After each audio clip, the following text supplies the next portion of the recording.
Hello and welcome to the channel. I am so thankful to have you here today. My name is Guidry. I am a full-time wedding photographer, someone who's been in the industry for over 15 years. I am in the New Orleans area, and today I'm going to be talking to you about what gear I'm using right now in 2024. I have actually done a gear video before. However, like most things in the wedding industry, it is ever evolving and changing. You know as well as I do as photographers that we're artists. We're always looking to update our medium, and so I know that my process is my gear. It has changed tremendously even since the making of that video, and so I felt like it was time for a new update. Before I dig in, I want to let you know that I have also recently put together a business class and a posing class that are both free. So if you feel like you've gotten to the end of this video and you want to tune in and watch a little bit more, those are in the descriptions for you to check out.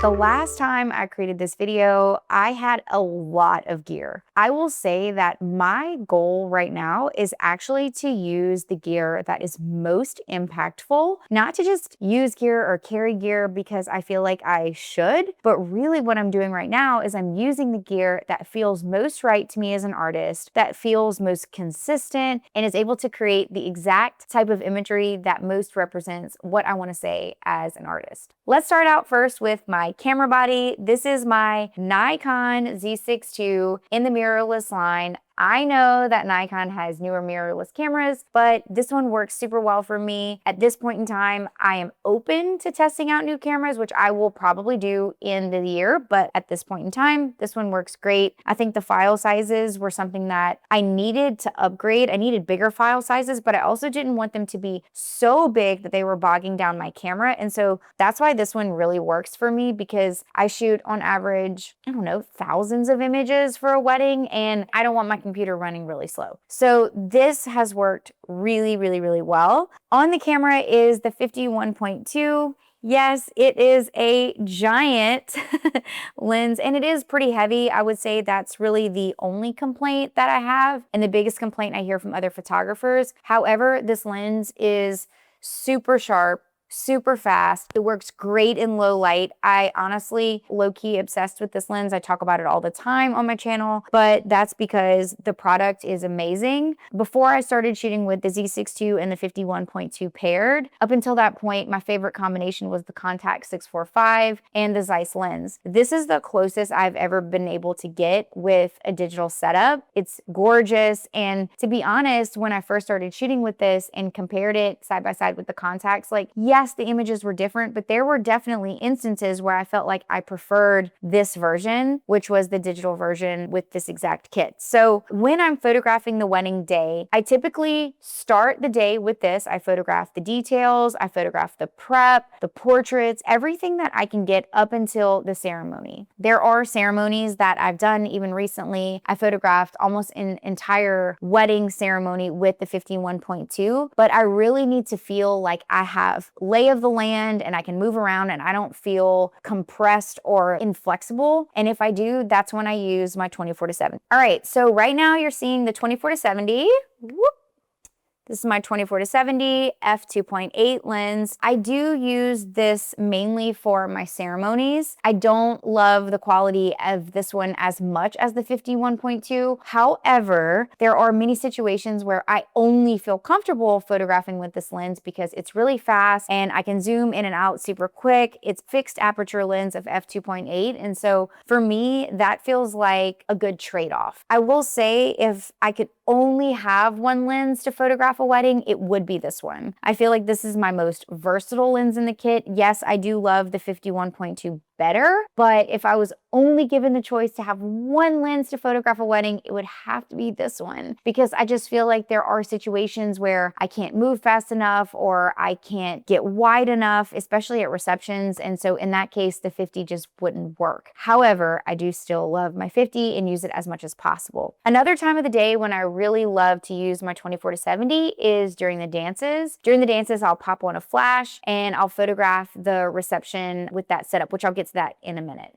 Okay, so this is my third main lens. This is my 70-200, and I am mainly going to be using this lens when I'm photographing in a ceremony area where I can't actually get inside, or when I want to get really close to the bride and groom or to the couple when I'm too far away. This lens is actually the older version of the 70-200. I believe there's a newer version. And so I don't know if you can tell, but I have the adapter on this lens right now. So this adapter allows for it to fit on the new Z cameras. I also have the older version of the 24-70 2.8, but the new Z series 24-70 is the one that I mainly use. But this lens, I do think it's a must-have in your kit. We have photographed a lot of Episcopal weddings where they really protect the church area. They don't want photographers and videographers inside. And so in that situations, oh my gosh, I'm so thankful for this lens. I don't use it a lot, but when I do, I'm so glad I have it.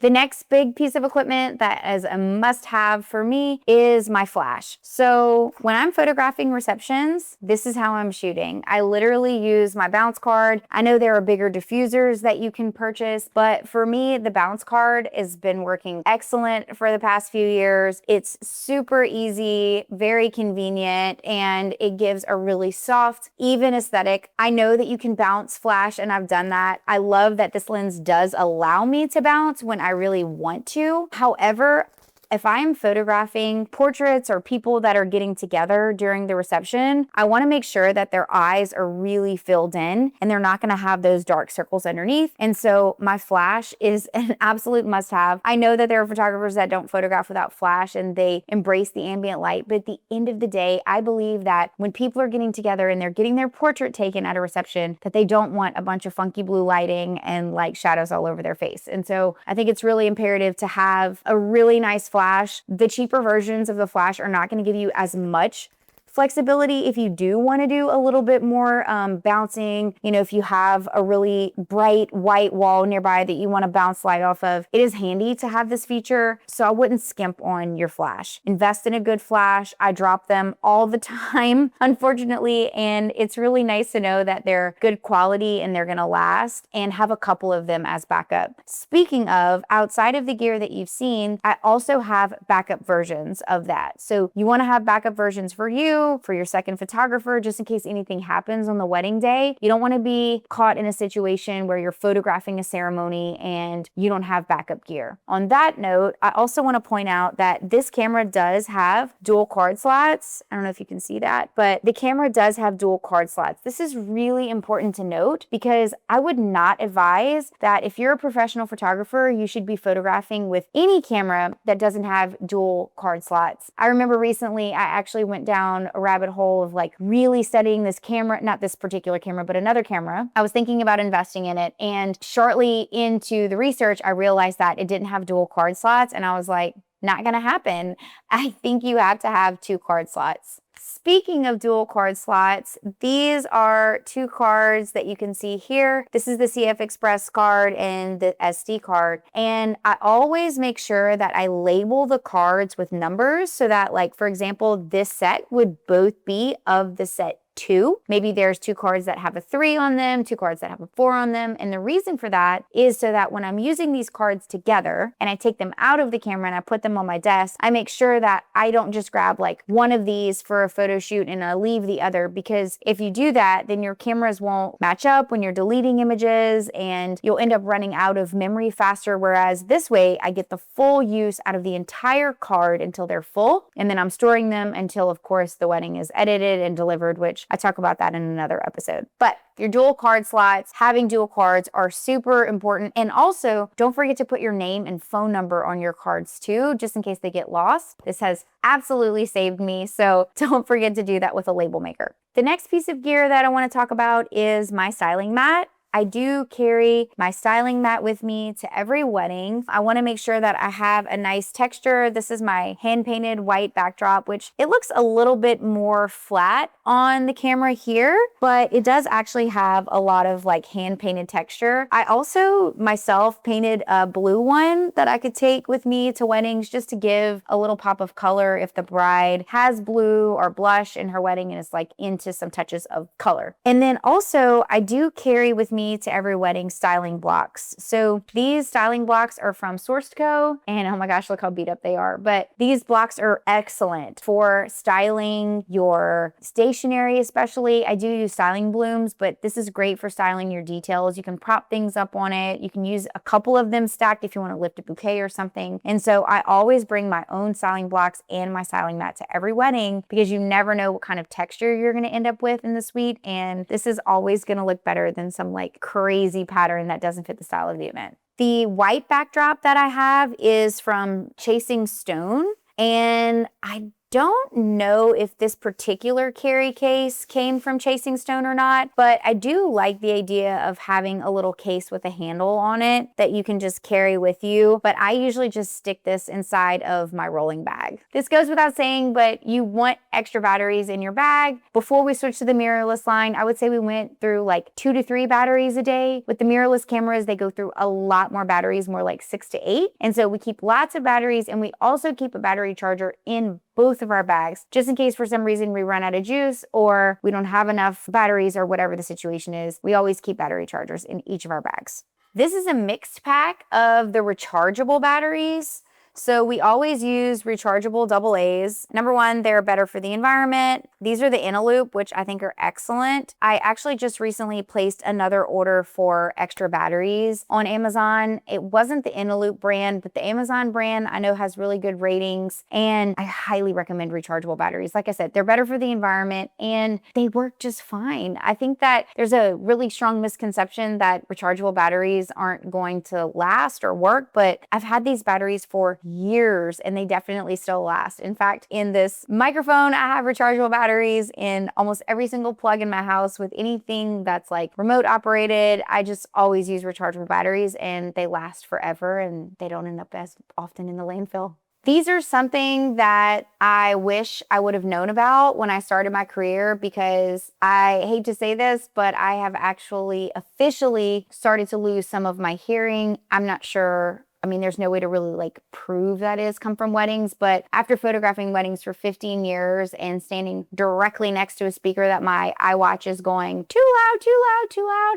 it's safe to say it's probably from my job. But you know, now I'm much smarter about it. I absolutely love, these are the moldable silicone earplugs. They are disposable. I've tried all kinds of earplugs. I've had some made. I've used a variety of brands, but these I just really like the best because I can actually show you what it looks like whenever I put it in my ear. You really just can't see them very well. If you really want to hide them, you can even break them in half. But I just find them to be incredibly comfortable, which that was a big thing because some of the earplugs that I've had just felt like they were irritating. But you know, if you're having a conversation with me, you're not really going to notice that I have these earplugs in. For a while, I wore the loops that had the gold circle, and I was having people actually come up and ask me like, what's in your ear? Or what are you listening to? A mother of the groom asked me if I was on the phone with somebody or what music I was listening to. And so at that point, I decided that the loops weren't good for weddings and events just because they drew too much attention. I want something that's invisible that people are not going to see. And you really need to protect your hearing. I cannot emphasize that enough. You're around really loud music. And even if there's no music, interestingly enough, you're just in a room where people are talking, it gets super loud. And people, you know, one person gets loud, then the next person gets louder. And before you know it, everyone's screaming at each other. And I found that not only does it help with my hearing, but it also helps me focus, and it makes me more calm and happy when it's very loud. In that environment, it can be overstimulating, and so the earplugs really help me. And if I'm in a quiet environment where I need to like listen to somebody, I can just pull these away, even just that much, and it'll allow me to hear. And then whenever I walk back into the loud room, I just push it back. So these earplugs have been amazing for me, and I highly recommend that every wedding photographer gets a pair, whether it's these or just some pair of earplugs on a wedding day. For rehearsal dinners, I am bringing along a tripod. Usually I'm using this to record toasts. Sometimes I'm doing long shots at receptions with my tripod. And so this is something that you might want to consider purchasing. This is a really nice tripod, but I've had it for a very long time and I've never had to replace it. So when it comes to light stands and tripods, you know, if you make a good investment one time, then it lasts forever. This is the bag that I carry on me. It actually looks more like a purse.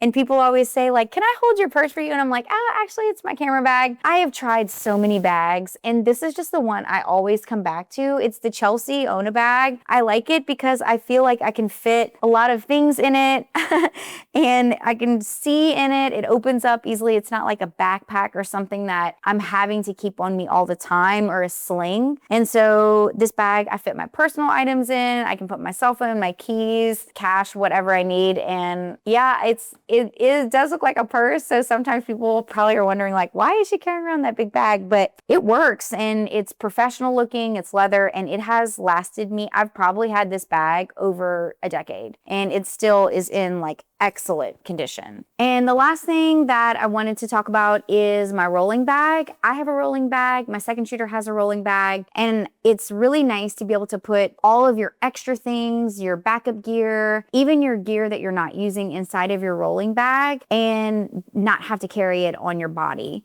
So I would suggest getting one that you can carry on to an airplane. If you do end up doing destination weddings, you don't want to have to risk getting a bag that's too big that you want to check. And so these are the think tank bags that we have. And I believe this one actually has some straps that you can unzip and put it on your back. But to be completely honest, I did that one time and never did it again for a second line. I always roll it. If I was in a position where I couldn't roll it myself, I'd throw it on a pedicab or I'd get someone roll it for me. And these bags are a must have. They are so durable, and I mean, just an all-around excellent bag. I realize and I understand that wedding photography is an art, and everyone is going to do things a little bit differently. But my goal with gear has basically become to essentially find the gear that works best. It creates a consistent product that's fast and efficient. I want gear that's lightweight, that's durable, and that's gonna last. And I don't wanna carry a bunch of unnecessary things that I don't actually need. The only thing that I actually am remembering I forgot to mention is that I also usually carry a video light on me. Typically, it's the Telephoto B10. I am actually using that light right now to film this video. And so I unfortunately, oh, actually, you know what?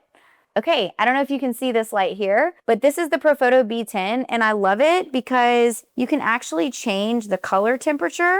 You can make it like warmer or cooler, and you can actually control the output as well. It can be used as a flash, and it can be used as a long running light. So this is my Telephoto B10, which I do absolutely love this light. It looks very natural, and I've used it for a large variety of purposes. The only downfall of this light is that when it's not plugged in, it can only last for about 20 minutes full power. So if you're a videographer watching this, you probably don't want this light, but if you're a photographer, you can use it as a strobe, and you can use it for a constant light if it's plugged in for a short amount of time if it's unplugged. So as you've seen in this video, I don't have nearly the amount of gear spread out in front of me that I did in that last one. And I think that's a good thing. That means that I'm really honing in onto the gear that works well. I've eliminated the things that don't work for me, and I've refined my processes. As you continue to grow as an artist, observe the lenses that you really love.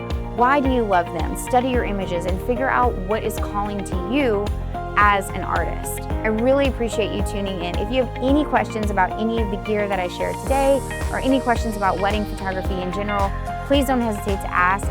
Be sure to subscribe to the channel, and if you want to watch me photograph a wedding, you want to check out any of our educational resources, be sure to visit the description and the links below. There's a ton of extra content that you can learn. We have free business classes, free posing class.